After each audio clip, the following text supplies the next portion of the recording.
Marcos, capítulo de número 8, versículo de número 22. Presta bastante atenção que é muito forte, hein? Muito forte.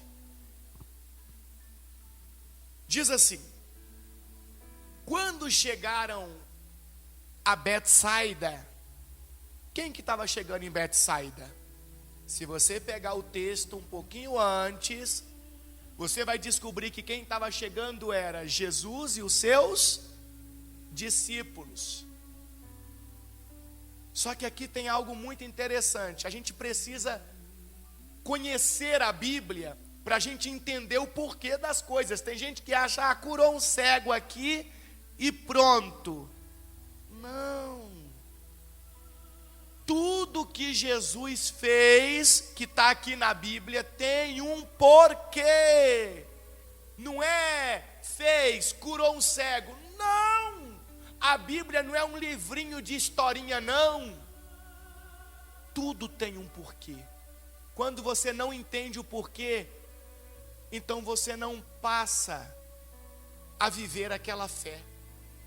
É por isso que tem muita gente que diz assim: ir na igreja para quê? Já conheço a Bíblia toda e não resolveu em nada na minha vida. Claro que conhece. Um texto morto e seco, isso é fácil.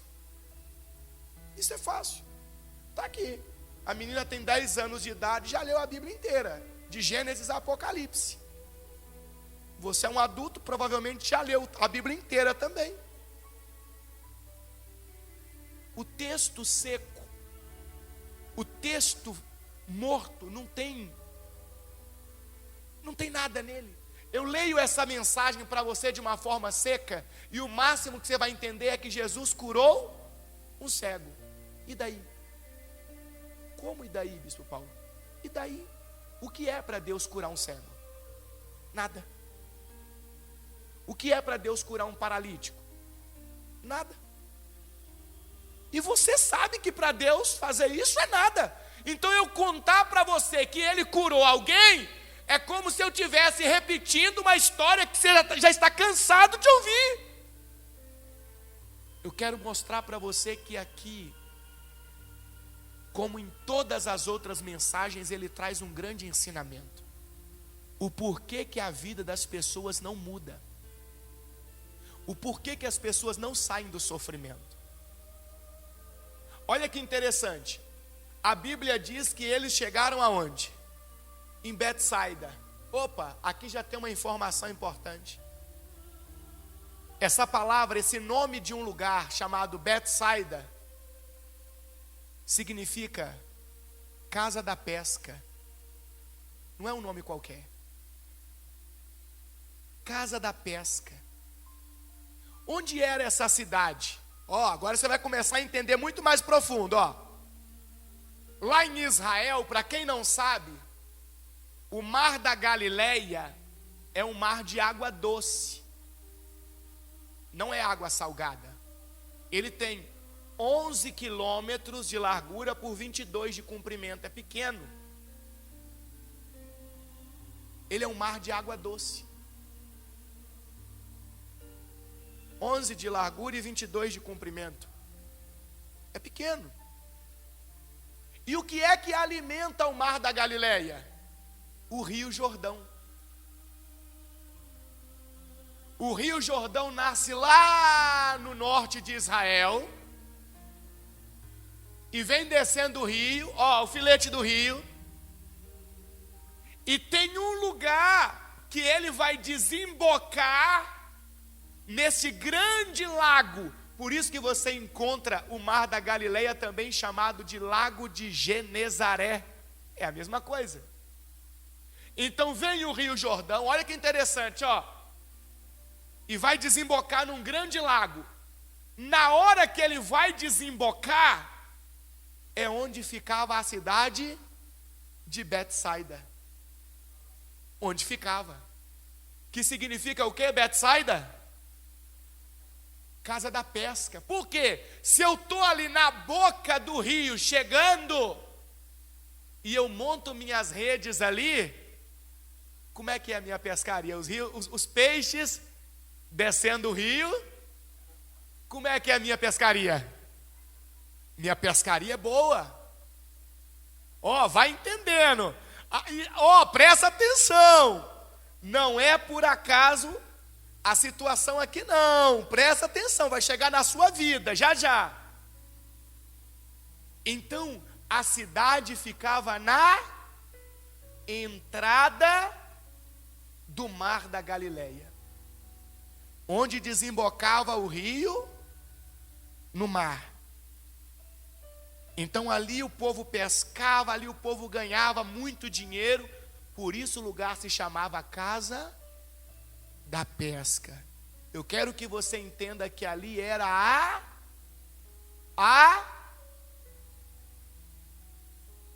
o que do mar da Galileia que eu falei? A entrada, a boca ali, a entrada. Eu quero que você grave isso, era a entrada. Continue comigo. Então, quando chegaram a Betsaida, algumas pessoas trouxeram um cego a Jesus e lhe pediram que fizesse o quê? Que o tocasse. Trouxeram um cego e falaram: toca nele, Jesus. Algumas pessoas. Olha que interessante agora. Versículo 23. Ele tomou o cego pela mão e o levou para onde? Para fora do povoado. É a única vez na Bíblia que você vê Jesus tirando alguém da cidade onde morava. Por que Jesus não curou ele ali? Por quê? Qual a diferença para Deus curar alguém aqui, do lado de cá ou do lado de lá? Qual a diferença para Deus curar alguém aqui nesse bairro ou curar ali no bairro de cima? Qual a diferença para Deus? Você nunca parou para observar ou para perceber que tem um detalhe. Mas são nesses detalhes que a vida da pessoa é transformada, quando ela entende: opa, peraí, aconteceu algo diferente. Jesus queria ensinar alguma coisa. Eu já sei que a cidade ficava na entrada do mar da Galileia, e eu já sei que Jesus, quando foi curar o homem, tirou ele de dentro do povoado e levou para fora. Agora olha que interessante. Em seguida aconteceu o quê?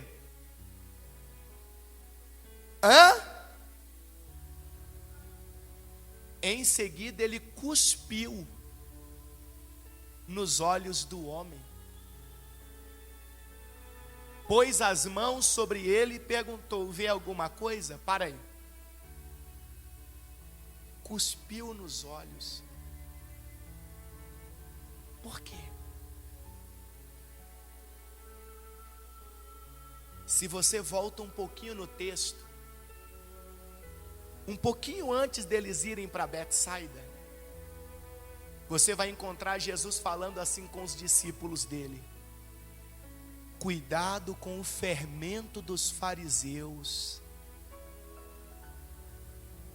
cuidado com a teologia dos fariseus, com a religiosidade dos fariseus, cuidado com aqueles que ficam enchendo vocês de ideias que, ao invés de te aproximar de Deus, te afasta. E todos aqueles que estão cegos são facilmente dominados por esse tipo de conversa. Presta atenção. Jesus estava ensinando para os discípulos dele: não deixem ser contaminados por aqueles que só querem ver você sofrendo. Não deixe ser contaminado por aqueles que só querem te afastar de Deus. Porque é assim que a gente percebe: a vida da pessoa está ruim, a vida da pessoa está cheia de sofrimento. Ninguém faz nada para ajudar, até porque tem situação que ninguém pode ajudar. A pessoa diz: eu vou para a igreja, Aí já vem um encher o quê?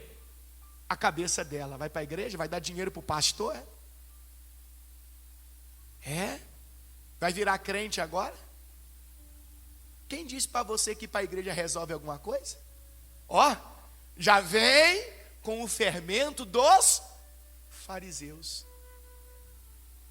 Então veja que o fato de Jesus ter ido para a cidade de Betsaida é para falar da entrada. Cuidado com a entrada.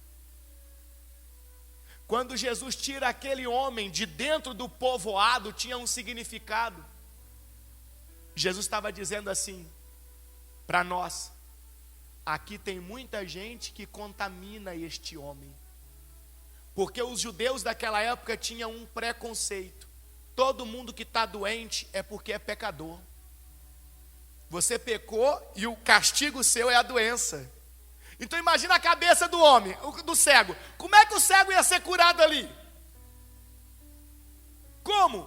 Se o tempo todo tinha alguém para trazer uma coisa negativa. Então o que Deus fez? O que Jesus fez?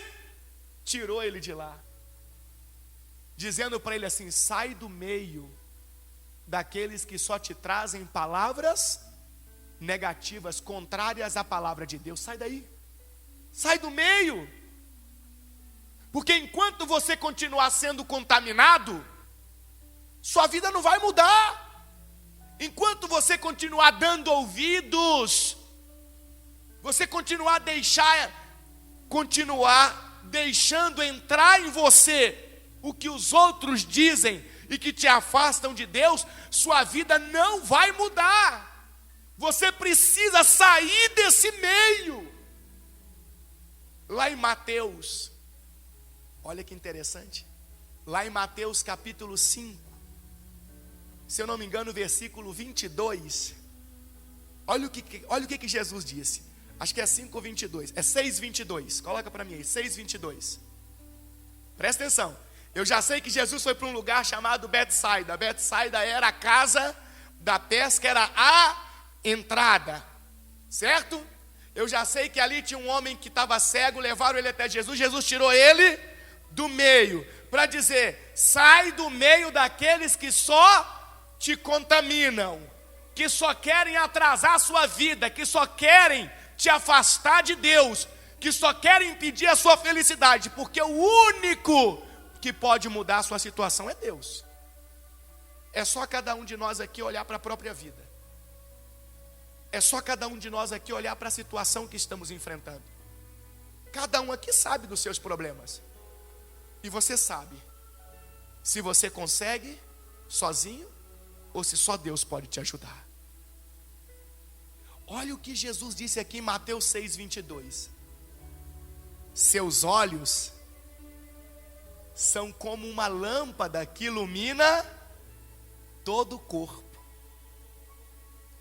Quando os olhos são bons, todo o corpo se enche de quê? De luz. Quando Jesus cuspiu nos olhos do cego, Jesus estava colocando em prática esta palavra aqui, ó. Quando seus olhos são limpos por Deus, a mente, a entrada é limpa por Deus, é Deus quem cuida para você, então todo o seu corpo se torna luz. Toda a sua vida se torna abençoada. Porém, versículo 23, mas quando os olhos são o quê? São maus, quando a entrada é ruim, é cega, está contaminada, só entra o que não presta, o corpo se enche de escuridão. Jesus não precisava cuspir nos olhos do rapaz para curar ele. Quantas vezes um cego chegou perto de Jesus, você tem referências bíblicas para isso? E Jesus perguntou: o que você quer? Eu quero ver. Tá bom, veja. Jesus nem tocou.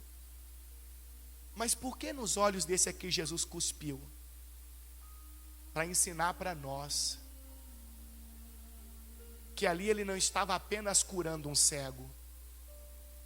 Ele estava mostrando para todos aqueles que um dia tivessem acesso à palavra dele, quantos cegos estão sofrendo por aí, porque não querem a luz de Deus na sua vida. Porque a fonte de entrada, ela só deixa entrar o que não presta, só conversa torta, só conversa de pessoas que não querem nada com Deus, pessoas que estão envolvidas com este mundo, e ela fica se alimentando daquilo, então todo o corpo dela vai estar em quê? Em trevas. Quando Jesus cuspiu nos olhos daquele homem, é como se ele estivesse lavando. E isso tudo tem a ver com o texto anterior que você vai ler na sua casa, lá de Marcos 8. Que Jesus estava falando para os discípulos, cuidado com o fermento dos fariseus, porque os discípulos de Jesus andavam com Jesus, viam os milagres que Jesus operava, mas não entendiam, na essência, o que Jesus transmitia. E é por isso que acontece isso aqui lá em Marcos 8, 24, agora 23, onde a gente estava? Volta para mim lá. É por isso que acontece aqui, ó. Tudo era, Jesus estava mostrando algo. Olha lá.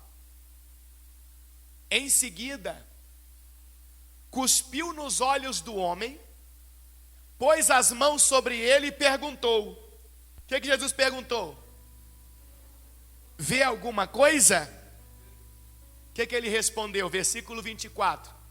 Recuperando aos poucos a vista, o homem respondeu: vejo pessoas, mas não as enxergo claramente. Parecem o quê?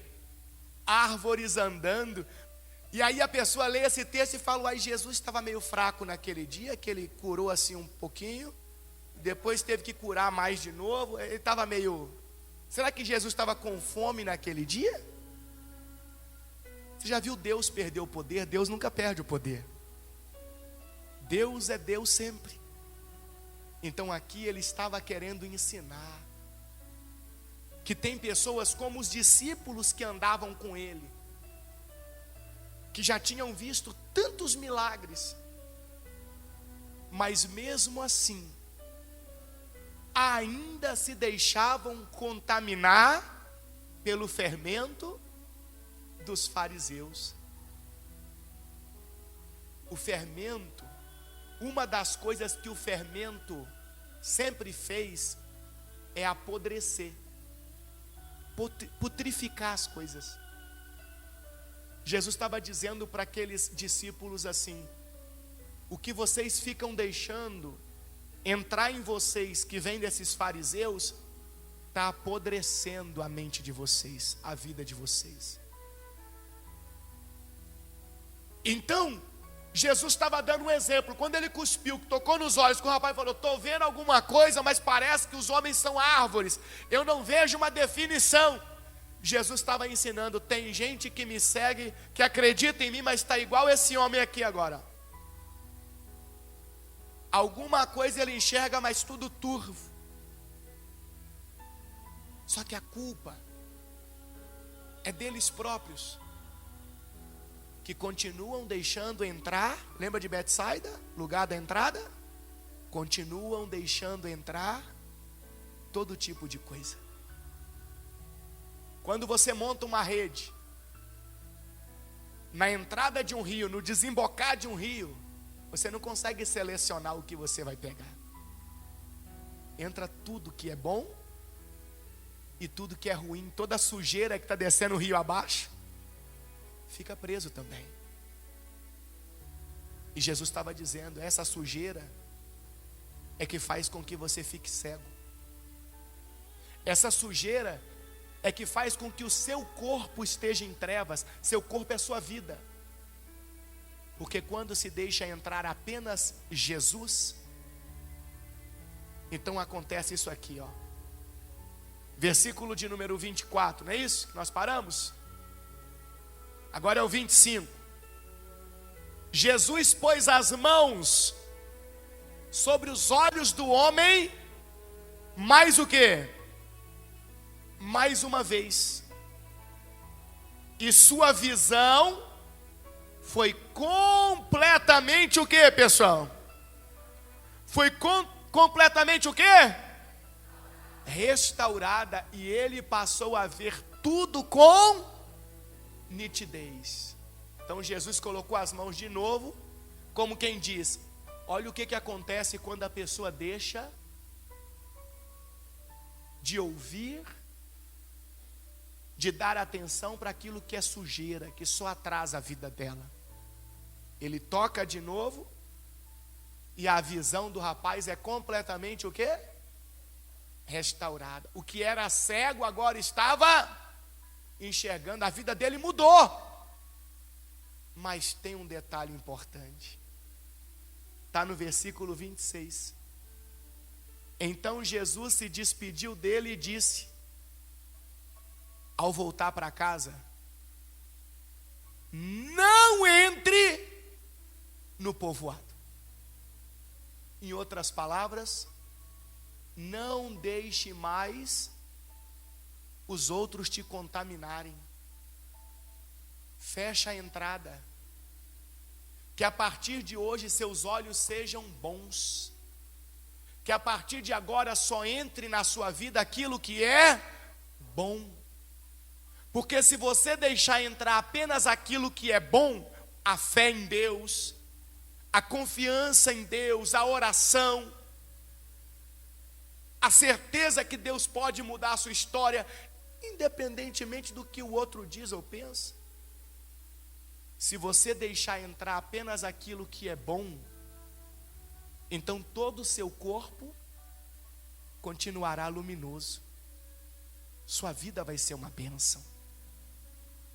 Então tudo aquilo que Jesus fez com aquele cego estava servindo de exemplo para os seus discípulos. E hoje está servindo de exemplo para mim e para você. Talvez você chegou aqui hoje como aquele cego, totalmente cego. E Jesus está tocando nos seus olhos. Jesus está cuspindo nos seus olhos, para limpá-los. Talvez você chegou como aquele cego na metade do caminho. Você até assim acredita nos milagres e tal, mas cheio de dúvida no coração. Você estava vendo os homens como árvores. E Jesus mais uma vez está tocando nos seus olhos, para que você seja feliz. Só que quando você sair daqui hoje, você tem duas alternativas. Você tem a alternativa de dar ouvidos para o que Jesus ensinou e não permitir mais o fermento dos fariseus te contaminar, e não voltar mais para ouvir as ladainhas religiosas e as descrenças que estão na boca das pessoas à sua volta. Você tem essa opção de não voltar a ouvir mais, para não se cegar novamente. Ou você pode voltar para dentro do povoado e começar a ser totalmente contaminado de novo. Agora não se esqueça, quanto mais contaminado os seus olhos estiverem, mais escura a sua vida vai estar. Quanto mais limpos os seus olhos estiverem, mais luz a sua vida vai ter. Tem gente que fala: por que Deus não me ajuda? Deus quer te ajudar. Só que Deus, ele não vai interferir nas suas decisões, nas suas escolhas. Você é quem escolhe o que ouvir. Você é quem escolhe o que seguir. Você é quem escolhe o que acreditar. Tem pessoas que deixam a mente delas se encher do que é ruim, do que prejudica. Deus pode fazer com que a sua vida seja uma bênção. Só depende de você. Toda terça-feira nós estamos aqui em oração. Por que oração? Porque nós acreditamos que Deus é poderoso para curar, para libertar, para transformar, para abrir portas, para fazer milagres. Nós perseveramos nessa confiança. Você é livre. Você pode estar e você pode não estar. Tudo depende do tipo de alimento, o tipo de informação que os seus olhos estão recebendo, que você está deixando entrar. Quem determina é você. Jesus tirou o homem de lá, curou ele fora e disse: não volte mais para lá. E a mesma coisa Jesus diz aqui hoje.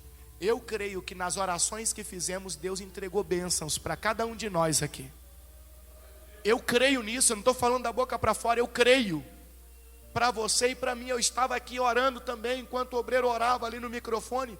Eu estava aqui profetizando para a minha vida também, porque eu creio. Agora de nada adianta eu sair daqui e deixar entrar em mim tudo que é sujeira de novo, porque isso vai matar a minha fé, vai me afastar de Deus, e a minha vida vai se tornar trevas mais uma vez. A decisão é sempre sua. Agora você percebeu que uma mensagem que parecia apenas a cura de um cego tem muito mais do que a cura do cego? Se eu disser que agora que a cura do cego se tornou menos importante, eu acredito que você vai concordar comigo. Dentro de tudo que nós ouvimos que aconteceu, a cura do cego foi só um detalhe. Jesus nunca fez nada por fazer. E assim vai ser na sua vida e na minha vida. Quando Ele faz algo acontecer, não é por acaso, não é por fazer. Ah, vou abrir uma porta para aquele camarada ali que está precisando. Não. Se Ele abrir uma porta grande na sua vida, é porque Ele tem um propósito grande com aquela porta que Ele está abrindo. Se Ele cura de uma enfermidade, é porque Ele tem um propósito grande com aquela cura que Ele está fazendo. Pode ter certeza que o contexto é muito maior do que você imagina. Amém?